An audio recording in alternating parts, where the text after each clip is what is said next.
Buenos días, amigos. Avíseme si me escuchan, por favor. Se le escucha, doctor. Buen día.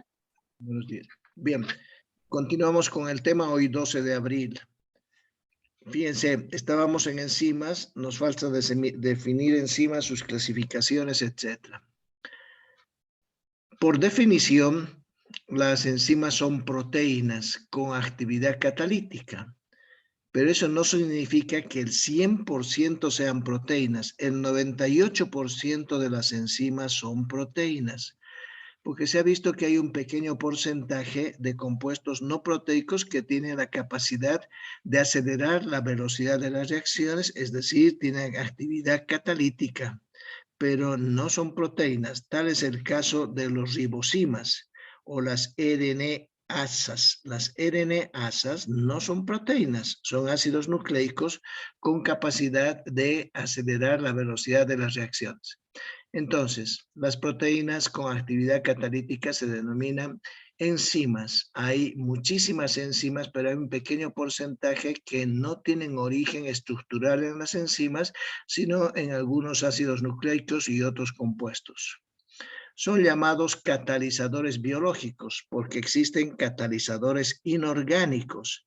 Cualquier catalizador inorgánico, y hoy que están de moda los autos con catalizador, aceleran la velocidad de las reacciones de conversión de la gasolina, etcétera, para que haya mayor velocidad. Nosotros tenemos catalizadores biológicos, que son las enzimas, compuestos muy fáciles de identificar, cuyo propósito nada más es acelerar la velocidad de una reacción.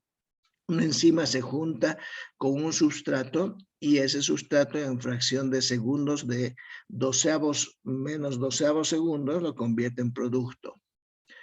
Tienen estructura, al ser proteínas, tienen estructura primaria, secundaria, terciaria y algunas cuaternarias. Por lo tanto, vamos a asimilar que todas las enzimas son proteínas para que haya un lenguaje común. Al ser proteínas, vuelvo a decir, tiene estructura primaria, secundaria, terciaria y cuaternaria.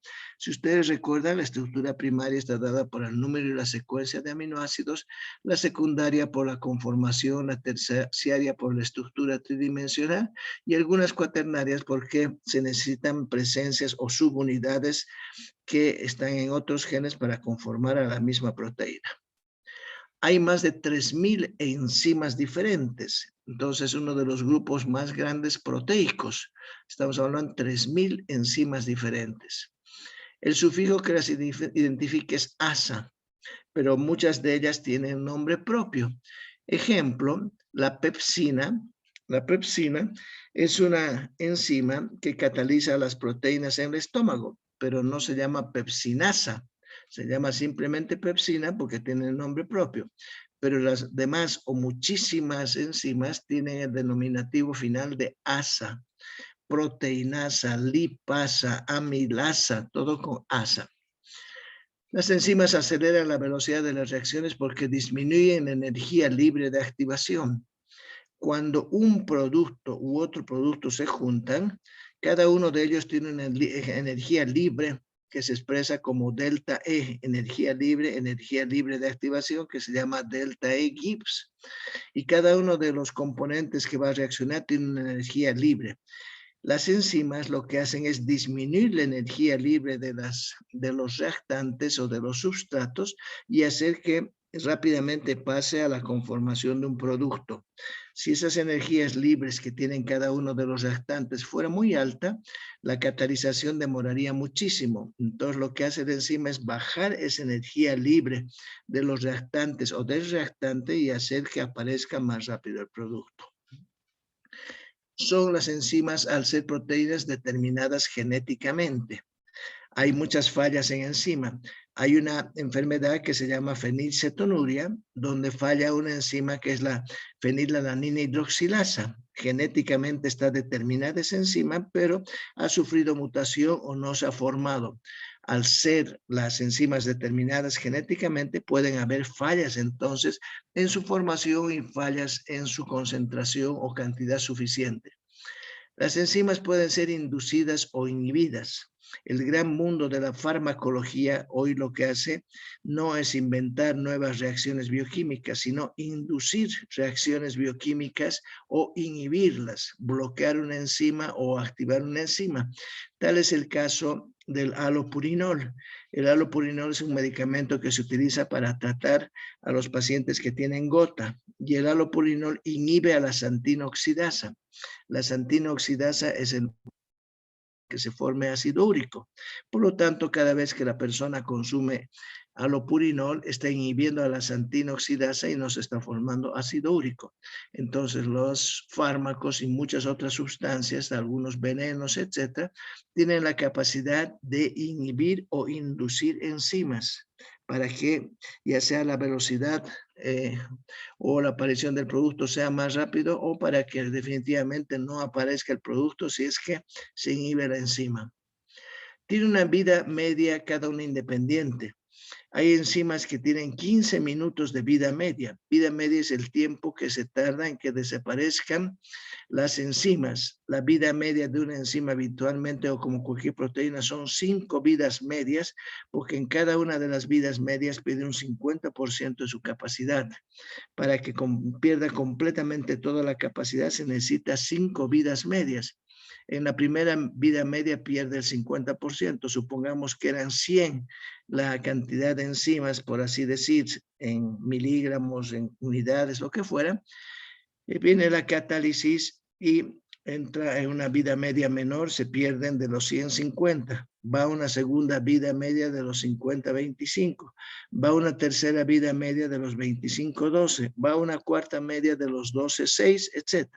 Entonces, para que una proteína o cualquier compuesto, no solamente proteico, enzimas, sino cualquier compuesto biológico se mencione su vida media, significa que es la cantidad del 50% que tiende a desaparecer en una primera instancia. Ese se llama vida media. Se clasifican en 6 grupos por el almacenamiento de la acción que invocan. Hay enzimas que catalizan un tipo de reacción, transferencias, otras que catalizan óxidos reductasas, otras que sirven para síntesis, etcétera, etcétera. Las enzimas, hemos visto, aumenta la velocidad de la reacción en un tiempo determinado. Se puede calcular el tiempo que ha tardado una enzima según la aparición del producto. Cuando el producto o el resultado de lo que va a ser aparece más rápido, significa que el tiempo de acción de la enzima ha sido muchísimo más rápido. Los estudiosos y los que se dedican a la enzimología han podido determinar que el tiempo es a veces menos 9 segundos de un segundo o menos 12 segundos, menos 12 segundos de un segundo, es la velocidad. Entonces son compuestos que catalizan una reacción, pero tan velozmente que faltan ceros para mencionar en qué velocidad aparece el producto.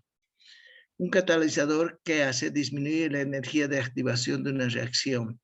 Aquí tenemos la figura, fíjense, tenemos un sustrato o varios substratos, lo que fuera, y estos substratos sin enzima tardan harto en empezar a disminuir su energía de activación y su energía de activación vuelve a tardar para que aparezca el producto.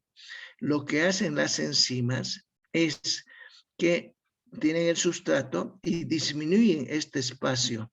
Este espacio es la energía libre de activación. Bajan la energía libre de activación, casi vuelven plana la reacción, si se fijan, e inmediatamente se van al producto. Entonces aquí tenemos algunos datos: energía de activación de la enzima, energía de la activación sin la enzima, esta de aquí arriba era esta es con enzima, y energía total libre de la duración de la reacción. En una palabra, las enzimas son compuestos capaces de disminuir la energía libre del reactante de los sustratos hasta lo mínimo posible y hacer que la reacción casi sea lineal, por eso que es rápida. Los catalizadores transforman las moléculas, ejemplos de las catalasas, transforman por segundo 100 millones de moléculas de peróxido de hidrógeno. Acuérdense que las catalasas, glutatión peroxidasa y la superóxido dismutasa, son las 3 enzimas que nos liberan de los radicales libres. Un radical libre que es muy común es el peróxido de hidrógeno. Peróxido de hidrógeno peroxida, daña a los lípidos, daña a las proteínas, etcétera, produce alteraciones en la membrana y muchas otras alteraciones en donde se encuentran. Entonces, ¿qué virtud más grande de este compuesto de las catalasas? La catalasa es capaz de transportar o transformar por un segundo 100 millones de moléculas de peróxido de hidrógeno. Entonces nos elimina los peróxidos de hidrógeno convirtiéndolos en agua. Y esa es una fantasía de reacción. La velocidad de las enzimas se mide por concentración de los sustratos con el tiempo o la aparición del producto. Generalmente la velocidad se mide por la aparición del producto, pero también puede ser por la concentración de los substratos, y aparecen muchas fórmulas como velocidad máxima, Km constante de Michelis, velocidad máxima a la mitad, etcétera, que matemáticamente o gráficamente tratan de expresar cómo es la velocidad de las reacciones enzimáticas y todo lo que es la cinética enzimática. No vamos a entrar en detalles porque en la práctica algunos ejercicios vamos a hacer de Km y de velocidad máxima para que ustedes gráficamente, por un ejemplo, puedan entender. La actividad de las enzimas es específica tanto de acción como substrato. Habíamos dicho que esta especificidad es importante ya que si una enzima surge como óxido reductasa, transfiere oxígeno y equivalentes reductores, toda su vida esa enzima va a transferir oxígeno y equivalentes reductores, no va a cambiar, es específica por un substrato y va a actuar ahí. Las enzimas catalizan solamente la degradación de un tipo de enlace simple y cuando el sustrato es el correcto. Es decir, pueden actuar, hay algunas dualidades, algunas enzimas podrían actuar sobre un doble sustrato, pero la mayoría tienen sustrato específico. Pueden actuar a la vez en varios substratos. Aquí tenemos el substrato y aquí tenemos la velocidad. Aquí está la velocidad máxima y aquí está la concentración del substrato. Aparentemente, cuando hay más concentración de sustrato, la velocidad es la máxima. Más concentración del sustrato, más velocidad. Y la mitad de esa velocidad es la velocidad máxima. Y se saca una media, el Km, que nos dice al principio de la concentración del sustrato y está relacionado con el substrato, que nos mide la velocidad máxima a la mitad. Bien, tenemos la representación de una enzima en la presencia de concentración de sustrato que está por debajo del Km. Aquí está la enzima. Todas estas son las enzimas y este es el substrato. Y está una representación con un Km. Un Km es una constante Michelis y nos habla si hay poco o mucho substrato. Aquí en el Km, desde aquí abajo, nos dice que hay muy poco substrato. Cuando la concentración es igual al sustrato y en las enzimas, y cuando hay muchísima concentración de sustratos versus enzimas. Las conclusiones de las autoras Michelis y Mentem, que duró más de 10 años, fue que en una palabra era más importante la concentración del substrato que la misma concentración de enzima. Y decía que cuanto mayor concentración de substrato, mayor velocidad de las enzimas, porque las enzimas están absolutamente ocupadas y tienen que dar lugar a un producto. No obstante, esa conclusión de Michelis-Mente ha sido muy criticada y hay muchas variaciones por momento. En ausencia de una enzima, la velocidad de la reacción es proporcional a la concentración del substrato. La reacción con enzima ocurre de la siguiente manera. Primero, la enzima que posee un sitio activo se une al substrato. Acuérdense que una enzima es una proteína y tiene un grupo N al principio y un grupo carboxilo al final, y la enzima puede tener 1000 aminoácidos y su sitio activo a veces resulta solamente el 5 o el 6% de toda la estructura de esa proteína. Es decir, de los 1000 aminoácidos, 50 o 60 son los que forman el sitio activo, los demás acompañan y sirven para cubrir a la enzima y evitar que ingresen otros compuestos. Entonces, la enzima posee un sitio activo que se une al substrato. Esa se llama unión enzima-substrato. 2, se produce un equilibrio químico y se forma el complejo enzima-substrato. Aquí tenemos el substrato y la enzima, y esta estructura que tiene una forma como de un moldecito se adaptan y se unen el complejo, la enzima con substrato, y forma el complejo enzima-substrato. Luego viene la reacción y aparece el producto. Viene la reacción de intercambio iónico, la reacción de sacada de agua, la reacción de transferencia de fosfatos, de hidrógenos o lo que fuera. Inmediatamente los productos ya han cambiado y la enzima sigue absolutamente intacta. La que no cambia es la enzima. Los que se modifican son los productos. Entonces sobreviene la reacción y aparece el producto. La enzima queda intacta, no se modifica. Por lo tanto, para que una enzima pueda llevar a cabo muchas de las reacciones, necesita cofactores, y esos cofactores se llaman coenzimas, y las coenzimas son las que van a sufrir modificaciones para generar el producto. La enzima como tal nada más se da lugar al intercambio químico para que se produzca la reacción, etcétera, el sitio donde se va a producir la reacción, pero no cambia la enzima. Las coenzimas, los cofactores sí pueden cambiar, o los cosubstratos pueden cambiar. La constante Michelis son constantes matemáticas que trataron de explicar la velocidad de las reacciones, y todo eso llevó a cabo a un estudio que se llamó cinética enzimática. La constante Michelis se describe como K, describe la situación de equilibrio de la reacción. La ecuación de Michelis-Menten, vuelvo a decir, eran dos señoras que se dedicaron a la investigación, nos explica la dependencia de la concentración de sustrato para que aparezca el producto. Ese es en línea. La ecuación de Michelis-Menten tiene 3 hojas de explicación. ¿Por qué? Porque habla de si es mejor que haya más enzima, más sustrato, es decir, muchísimas formulaciones y muchísimas hipótesis matemáticas, pero al final la constante Michelis nos indica que depende de la concentración de sustrato para que aparezca el producto, en el cual la velocidad inicial alcanza la mitad de la velocidad máxima. La ecuación contiene parámetros que describen las propiedades de las enzimas. Había dicho, velocidad de la reacción, la máxima velocidad, substrato, la concentración, y aparentemente está en relación con la concentración de substrato. Si vemos en la fórmula, la velocidad de una reacción va por la velocidad máxima, por el substrato, por la concentración del substrato, y por su Km más la concentración del substrato. En la palabra son fórmulas matemáticas que no se va a aplicar ni la van a ver, pero el nombre sí tiene que recordarles. La ecuación de Michelis-Menten está metida dentro de la cinética enzimática y trata de explicar por qué ocurre la velocidad de una reacción y si está en concentración o si está en relación más con la concentración del substrato o con la enzima. Y la conclusión es que la velocidad de una reacción está en concentración con el sustrato. A mayor sustrato, mayor velocidad de la reacción, mayor aparición del producto.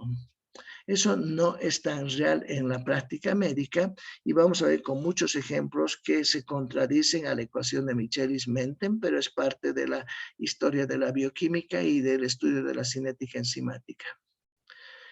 También a raíz de la ecuación de Michelis-Menten sale otra ecuación que se llama el gráfico recíproco de Lineweaver-Burke, que trata de explicar lo mismo con unas líneas matemáticas, etc.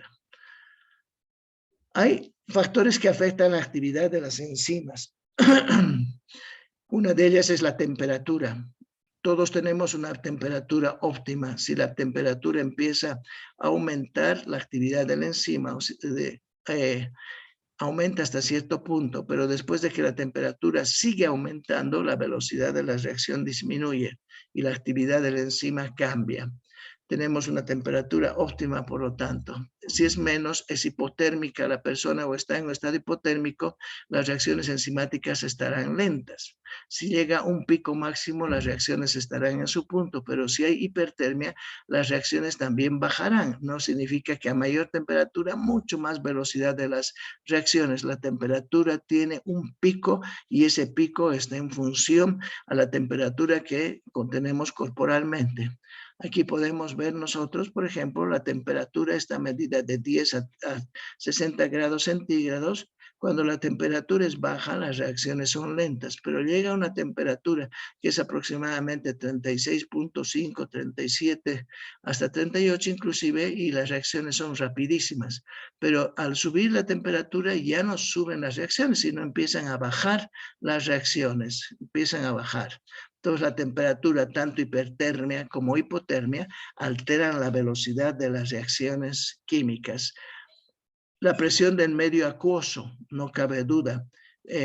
Hay mucha cantidad de agua en algunas situaciones, poca cantidad en ellos, y eso contribuye a la actividad de la enzima. El valor del pH del medio. Estas son dos importantes situaciones que van a modificar la actividad de la enzima, pH y temperatura.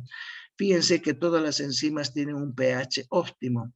Por ejemplo, las enzimas lisosomales, su pH óptimo es 5, es un pH ácido.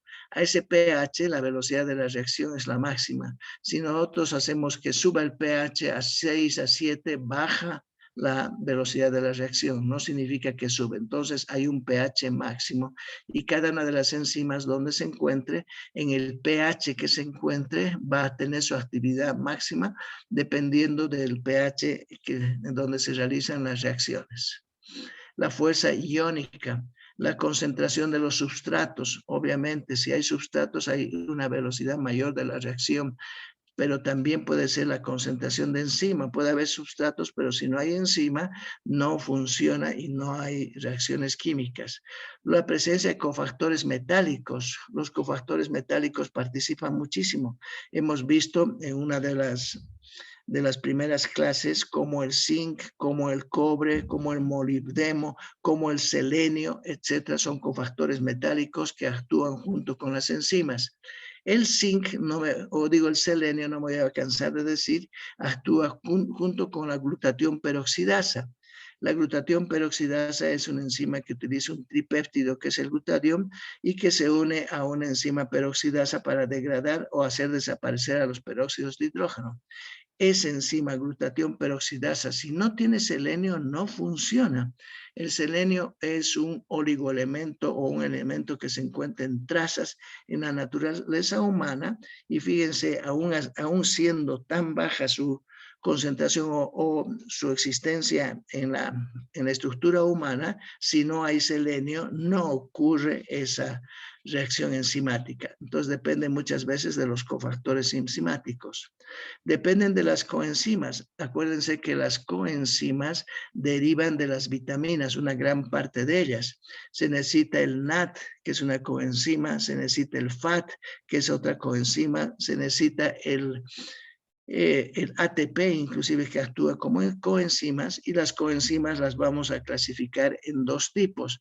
Las coenzimas que actúan en reacciones redox, en oxidorreducción, y las enzimas que no actúan en reacciones de oxidorreducción. Las coenzimas más famosas y que ustedes tienen que saber por el momento son el NAT y el FAT. La coenzima NAT es la nicotinamida del dinucleótido, y esta coenzima va a participar en reacciones de oxidorreducción transfiriendo hidrógenos. Cuando viene el ciclo de Krebs, cuando viene la glucólisis, esos NAT, esos FAT cargan los hidrógenos, han experimentado cambio ayudando a la enzima y llevan los equivalentes reductores de tipo hidrógeno a la cadena respiratoria. Por eso que son importantes esas coenzimas. Pero vuelvo a decir, hay muchas coenzimas más importantes. La coenzima A activa a los compuestos. El acetato es un compuesto de 2 moléculas. El acetato no tendría mayor función si no se uniría a coenzima A. El acetato más la coenzima A se convierte en acetilcoenzima A, y vemos el rol de la vitamina como coenzima y como cofactor activador. También tenemos inhibidores enzimáticos, activadores enzimáticos, etcétera, etcétera. Entre los inhibidores, quizás lo que más importa es cómo se inhibe la acción de una enzima. Tenemos diferentes tipos de inhibidores enzimáticos: inhibidores reversibles, irreversibles, competitivos, no competitivos, acompetitivos, alostéricos. Todos ellos son inhibidores enzimáticos cuya función es disminuir la actividad de la enzima. es evitar que la enzima tenga su acción absoluta sobre el sustrato y que la velocidad sea la acostumbrada para que se produzca el producto. Los inhibidores enzimáticos pueden anular a la enzima, inclusive desde la misma producción genética. Pueden producir una alteración en el gen que está produciendo la enzima y la enzima no se produce más. Y pueden haber inhibidores reversibles y reversibles. El caso de inhibidores reversibles son aquellos compuestos que compiten entre sustrato por la enzima y el que gana es el que tiene mayor concentración. Los irreversibles son aquellos que ocupan el sitio activo de la enzima y no permiten que el sustrato ingrese. Y estos irreversibles hacen que no se llegue a producir el producto en el tiempo necesario y además que tiene que esperar a que aparezcan nuevas enzimas que termine la vida media de esa enzima para que generen nuevas enzimas y las nuevas enzimas reemplacen a las que han sido inhibidas irreversiblemente. Ese es el caso, por ejemplo, de las COX. Las COX, llamadas ciclooxigenasas, son enzimas que habitualmente actúan sobre el ácido araquidónico y producen las prostaglandinas. Las prostaglandinas son mediadores del dolor. Si nosotros inhibimos a la COX, podemos tener inhibidores reversibles o inhibidores reversibles llamadas AINES. Los AINES son reversibles, ibuprofeno, ketorolaco, diclofenaco, van a la enzima y la inhiben para que no se junte con el sustrato, le alteran el sitio activo o le producen alguna modificación en su estructura y no actúan con el sustrato. En cambio, las irreversibles van directamente al sitio activo y bloquean el sitio activo de la enzima. Al bloquear el sitio activo de la enzima, tal es el caso de la aspirina bloquea la COX porque busca un aminoácido que esté en la posición 530 de la estructura proteica de esa enzima e inmediatamente ubican en la posición 530 que está una serina en ese sitio, un aminoácido serina, que es un aminoácido con alcohol, y van y acetilan, incorporan grupos acetos a esa serina y esa serina altera todo el sitio activo, ya no permite que el sustrato se une al sitio activo porque el inhibidor, la aspirina en este caso, ha bloqueado al sitio activo, ha dañado al sitio activo e impide que aparezca el sustrato y se junte con la enzima y dé lugar al producto. Ese es irreversible.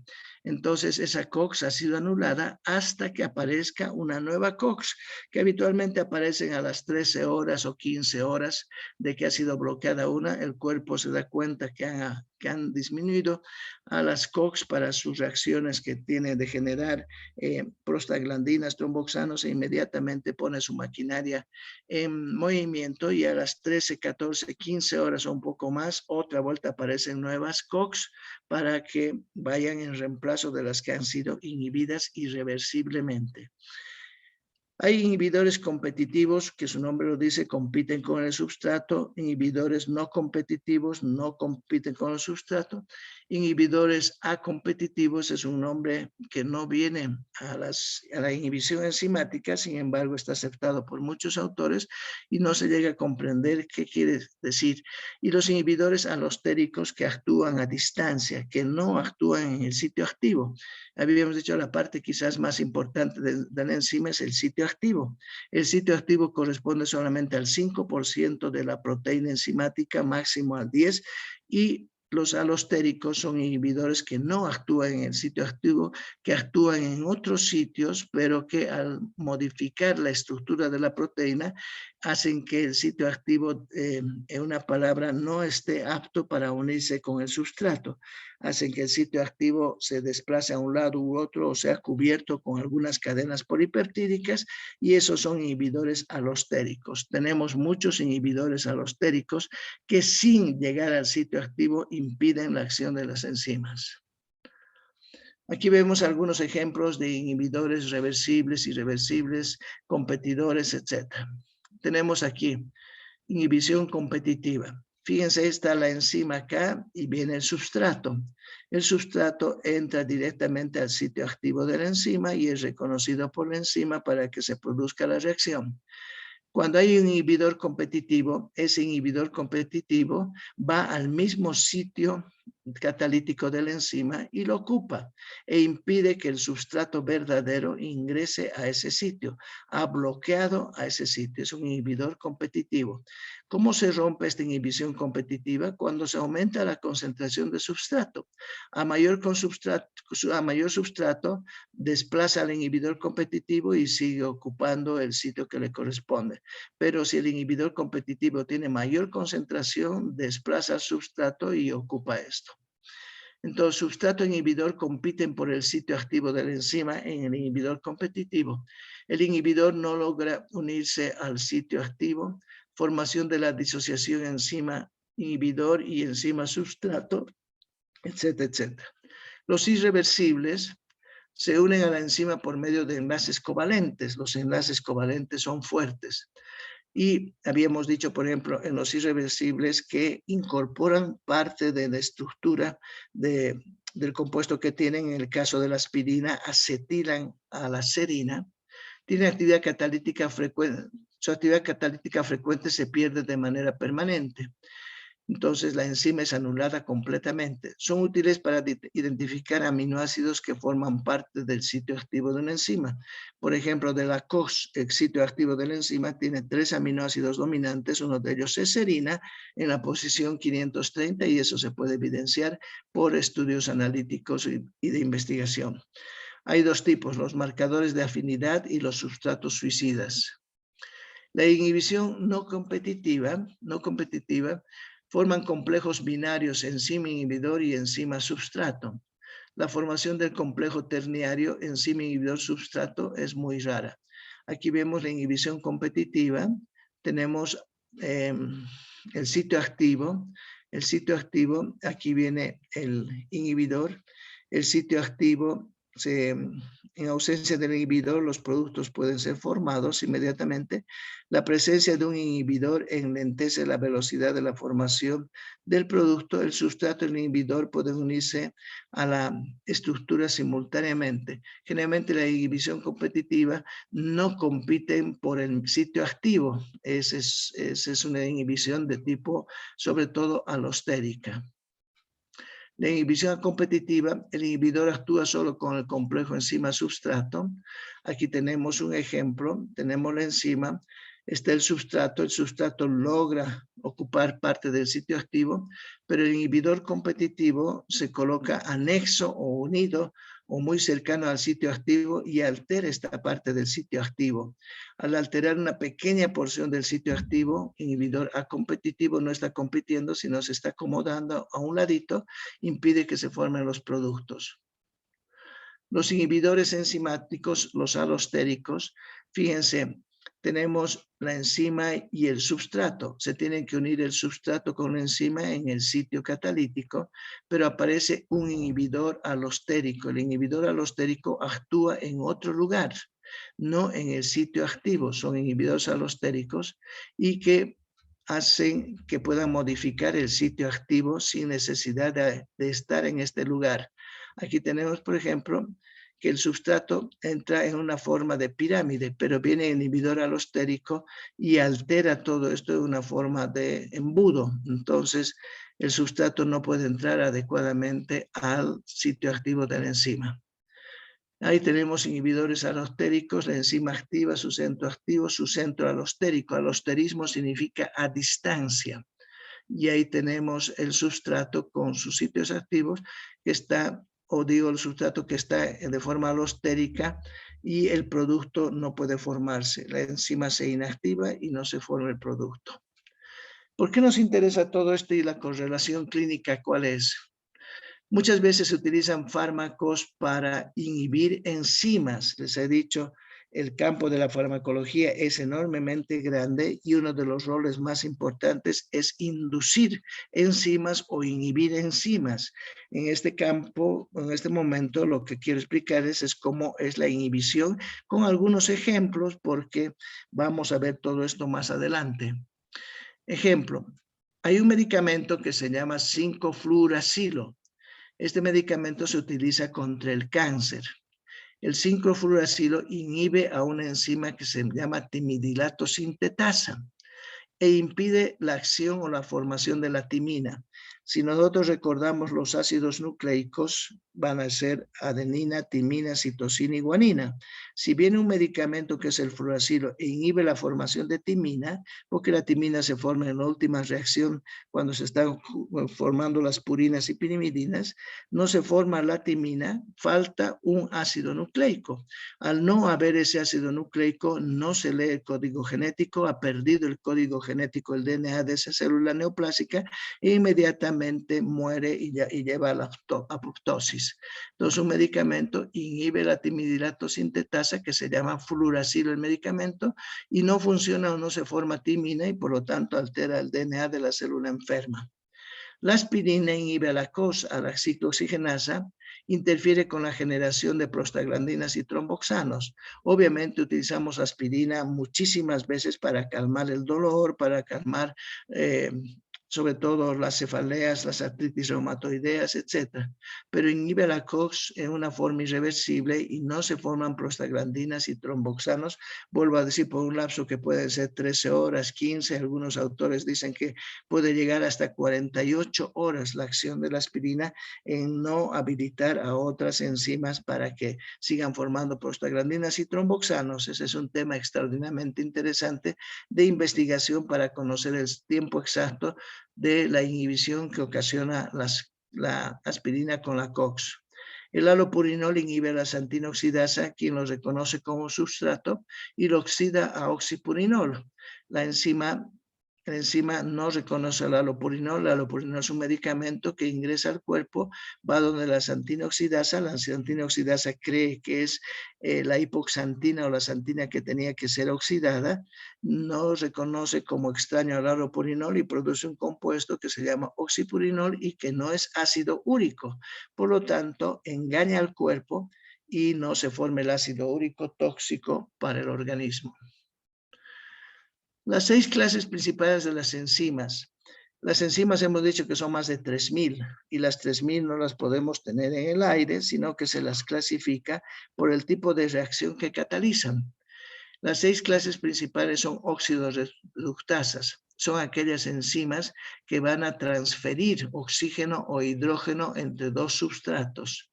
Las transferasas son un grupo de enzimas que transfieren cualquier compuesto menos hidrógeno u oxígeno. Pueden transferir fosfatos, pueden transferir sulfatos, pueden transferir carbonos, etcétera, etcétera, pero no transfieren hidrógeno y oxígeno.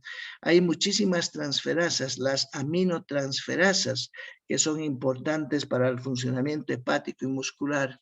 Las hidrolasas son aquellas enzimas que van a romper estructuras y van a incorporar hidróxidos, generalmente OHs. Las liasas tienen doble función. Son enzimas de síntesis que no utilizan ATP, que juntan dos substratos y forman un producto muy grande sin la necesidad de ATP. O también pueden romper productos. Las isomerasas son aquellas que actúan sobre los isómeros de un compuesto. Un compuesto puede tener absolutamente la misma cantidad de carbonos, hidrógenos, lo que fuera, pero su estructura es diferente, es un isómero. En uno de ellos, en uno de los substratos puede estar una estructura de carbón arriba y en el otro puede estar al medio. Ambos tienen toda la estructura sobre las que va a actuar la enzima y son isómeros. Muchos de los isómeros se los conoce como mutasas. Y hay mutasas que son isomerasas que catalizan la misma reacción con los mismos componentes, solamente en desorden, por así decir, en isómero. Y las ligasas o sintetasas son enzimas que van a utilizar ATP, particularmente ATP, para generar un producto más grande. Las ligasas o sintasas generalmente utilizan 2 o 3 substratos al mismo tiempo para formar una estructura mucho más grande. Aquí tenemos algunos ejemplos de óxidos reductasa y sus nombres. Fíjense los nombres: deshidrogenasas, son óxidos reductasas, oxidasas, reductasas, peroxidasas, catalasas, oxigenasas, hidroxilasas. Todas ellas corresponden al grupo de las óxidos reductasas. El nombre de deshidrogenasas ya su misma nomenclatura nos dice, deshidrogenan, sacan hidrógenos, son enzimas oxidorreductasas que retiran hidrógenos. ¿Quiénes aceptan los hidrógenos? Las coenzimas, el NAT o el FAT. Las oxidasas son aquellas que incorporan media molécula de oxígeno a la estructura. Las reductasas son aquellas que incorporan exclusivamente hidrógenos. Las peroxidasas que degradan a los peróxidos de hidrógeno. El H2O2, que es el peróxido más importante, se convierte en agua. Las catalasas también ayudan a las peroxidasas en su mismo afán. Las oxigenasas introducen toda la molécula de oxígeno a una reacción de oxidorreducción y las hidroxilasas incorporan hidroxilo y pueden dar lugar a compuestos muy grandes por la incorporación de OH y de carga negativa a la reacción. Tenemos aquí entonces algunos tipos de enzimas, algunas enzimas que actúan sobre carbohidratos, su nombre genérico se los conoce como carbohidratasas, sobre los que actúan sobre proteínas, proteasas y otros nombres, y algunas de las enzimas que para todos son conocidas, pero para recordar un poquitito, las enzimas amilasas son carbohidrasas, es decir, actúan en los carbohidratos, y la amilasa particularmente tiene como sustrato al almidón. El almidón está contenido en las harinas. Uno introduce almidón al cuerpo como pan. La forma más común de introducir almidón es como el pan. La papa también tiene almidón, la yuca tiene almidón, y las enzimas que se encuentran en la boca y las enzimas que se van a encontrar en el duodeno degradan a todo el almidón.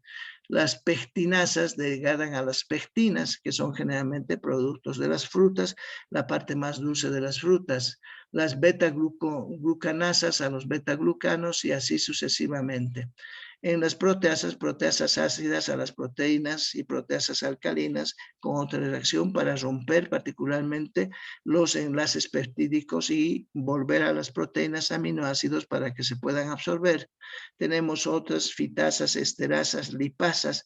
Las lipasas actúan sobre las grasas, sobre los ésteres, etcétera, etcétera. Tenemos enzimas de diagnóstico y esta quizás es la hoja más importante que me interesa que aprendan de esta diapositiva. Esto es lo que más se utiliza en la práctica médica y se llaman enzimas usadas para el diagnóstico clínico. Entonces el médico tiene que aprender estas enzimas y unas cuantas más para poder saber qué enfermedades se están cursando y hacer un diagnóstico óptimo. Las aminotransferasas antes se llamaban transaminasas. Hoy por hoy se las sigue llamando transaminasas por un defecto semántico, pero su verdadero nombre es aminotransferasas y tenemos las transaminasas GOT y las transaminasas GPT para mantener lo que actualmente se utiliza en nuestro medio. No utiliza nadie el término aspartato aminotransferasa ni alanina aminotransferasa, sino utiliza transaminasa y la dividen en transaminasas GOT o transaminasas GPT.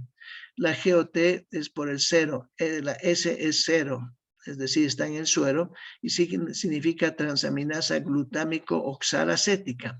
Y esto significa que está en el suero y se llama transaminasa glutámico pirúvica.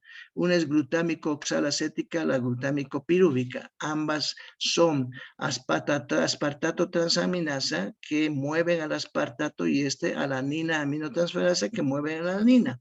Pero se los conoce, vuelvo a decir, como transaminasas. La importancia radica que estas transaminasas GOT o GPT están, cuando las dos están elevadas, significa enfermedad hepática, pero cuando una sola está elevada y la otra no, nos refiere a otros diagnósticos. Supongamos la GOT está muy elevada, infarto de miocardio. En cambio, si es la GPT, hepatitis viral. Si fueran ambas, nos dicen enfermedad hepática crónica. GPT sola, hepatitis viral, GOT sola, infarto de miocardio. La amilasa, cuando está en concentraciones muy altas, son enzimas de diagnóstico médico. La amilasa nos refiere pancreatitis aguda o se asocia con pancreatitis aguda. La celuloplasmina, que es la que transportaba cobre, se asocia cuando está disminuida en una enfermedad que se llama enfermedad de Wilson o una degeneración hepatolenticular. La creatina sinasa, se llama también creatina fosfocinasa, nos refiere a trastornos musculares o infarto de miocardio, según en qué situación clínica haya ocurrido. La gamma-glutamil transferasa es quizás una de las enzimas más importantes del hígado que constituye el perfil hepático y nos refiere a diversas enfermedades hepáticas, particularmente a las inducidas por alcohol, a la hepatitis alcohólica.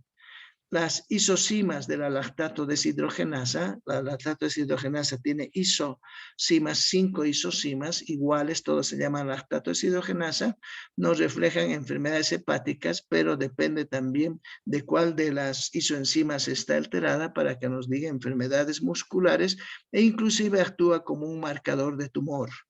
La lipasa nos muestra pancreatitis aguda cuando está elevada. La fosfatasa ácida cuando está muy elevada nos indica carcinoma metastásico de la próstata. Y la fosfatasa alcalina, que tiene muchas isoenzimas o isoformas, nos indica diferentes trastornos, ya sea trastornos del crecimiento óseos, enfermedades hepáticas o enfermedades obstructivas. Entonces, vuelvo a decir, este cuadro es extraordinariamente importante, lo encuentran en Harper y en muchísimos otros libros y son las enzimas útiles para el diagnóstico médico y de todo lo que hemos visto de enzimas, esto es lo que más importante y lo que más se pregunta. Amilasa igual pancreatitis aguda, gamma-glutamil transferasa igual enfermedades hepáticas por alcohol sobre todo, lipasa pancreatitis, fosfatasa carcinoma metastásico de la próstata, etcétera, etcétera. Bien, aquí otra vuelta vemos algunas enzimas, la lipasa que actúa sobre los grasas, proporciona ácidos grasos y glicerina, etcétera, etcétera. Aquí otras enzimas, la lactasa que actúa sobre la lactosa de la leche, la amilasa sobre los almidones y azúcar, la pepsina sobre las proteínas, la tialina sobre los aminoácidos, que proporciona, que se produce, dónde se produce. Los conceptos relacionados con enzima, tenemos una enzima que es muy grande y a toda la enzima la llamamos holoenzima. La parte proteica de la enzima se llama apoenzima y la enzima en general está cubierta por coenzima, tiene el sitio catalítico y los cofactores. Todo esto es lo que forma a una enzima, la holoenzima que se llama. La parte proteica, la parte de la coenzima, el sitio catalítico y el cofactor. Las coenzimas se clasifican de diferentes maneras. Bien, chicos, aquí quedamos. La siguiente clase empezamos a hablar de coenzimas y todo lo que es importante para que sea la última clase y finalicemos esta parte de aminoácidos, hemoglobina, enzimas e intoxicación con monóxido de carbono. Que tengan un buen día, pásenla bien. Hasta luego. Hasta luego, doctor. Gracias, Muchas doctor. gracias. Hasta luego.